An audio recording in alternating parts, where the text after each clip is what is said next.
শতাধিক বছর উত্তীর্ণ মনসা পুজোর ঘট উত্তোলন হাজার হাজার মানুষের ভিড়। দক্ষিণ চব্বিশ পরগনা জেলার কাকদ্বীপ ব্লকের হরেন্দ্রনগর এলাকায় আমরা সবাইয়ের পরিচালনায় শতাধিক বছরের মনসা মায়ের পূজার ঘট উত্তোলন হাজার হাজার ভক্তদের ভিড়। প্রায় শতাধিক বছর আগেই তখনকার দিনের মানুষজন এই হরেন্দ্রনগর এলাকায় জঙ্গলের মধ্যেই মনসা মায়ের মূর্তি স্থাপন করে পূজা শুরু করেছিল। আজ শেষ পর্যন্ত এখানে মনসা মায়ের বিশাল মন্দির প্রতিস্থাপন করা হলো। এলাকার মানুষের আর্থিক সাহায্যে এই মন্দির প্রতিস্থাপন সঙ্গে 8 দিনব্যাপী বিভিন্ন সাংস্কৃতিক অনুষ্ঠান এবং যাত্রা আয়োজন করা হয়েছে।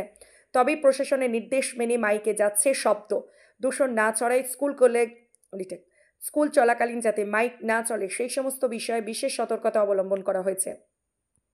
আমাদের 100 বছরের আগে পুজো, আমাদের জন্মলগ্ন থেকে দেখছি পুজো হচ্ছে। বাপ ঠাকুর দ্বারা এখানে মনসা গাছ লাগিয়ে পুজো করতে আমরা চেয়ে চিনতে মানুষের সাহায্য সহযোগিতা নিয়ে এই মনসা মন্দিরটা নির্মাণ করছি। এখনো কাজ সম্পূর্ণ হয়নি।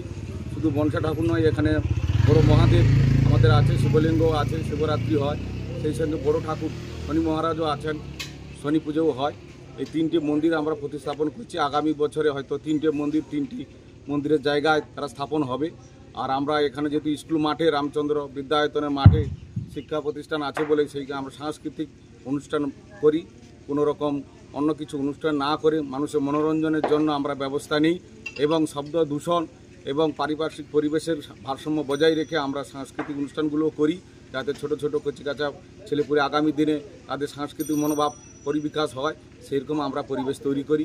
বিগত বছরগুলির ন্যায় এবছরও আমরা 11ই চৈত্র থেকে 18ই চৈত্র পর্যন্ত অনুষ্ঠান সূচি রেখেছি। 3টি বড় যাত্রা আছে, 2টো সাংস্কৃতিক সন্ধ্যা আছে, একটি নাচের অনুষ্ঠান আছে এবং পরীক্ষিতবালা নাইট আছে। সবাইকে আজকের এই সাংবাদিক মাধ্যমে আমরা আমন্ত্রণ জানাচ্ছি এবং মন্দির নির্মাণকল্পে যদি কোনো সহৃদয় ব্যক্তি এগিয়ে আসেন, তাতে মন্দিরটিকে আমরা উন্মুক্তভাবে সুন্দরভাবে করতে পারি, সেই জন্য আমরা আশাবাদী। আশা করি আপনার সাহায্যের হাত বাড়িয়ে দিবেন। বিগত দিনে এই মন্দির রামগোপালপুর ও হরেন্দ্রনগরের সংযোগস্থলে যে গড়ে উঠেছে আরও শ্রীবৃদ্ধি হবে। আপনাদের সহযোগিতা এবং একান্ত কাম্য এবং আপনাদের দেখানো পথে আমরা এগিয়ে যাব। আমরা সবাই পূজা কমিটির পক্ষ থেকে আন্তরিক অভিনন্দন ও শুভেচ্ছা জানাচ্ছি। আপনার নাম? আমার নাম দিলীপ কুমার সাউটিয়া। কি দায়িত্বে আছেন? বর্তমানে এই পূজা কমিটির সাধারণ সদস্য। আমাদের সামনে দাঁড়িয়ে আছেন পূজা কমিটির সম্পাদক। জায়গাটা আছে রামগোপালপুর হরেন্দ্রনগরের সংযোগস্থলে।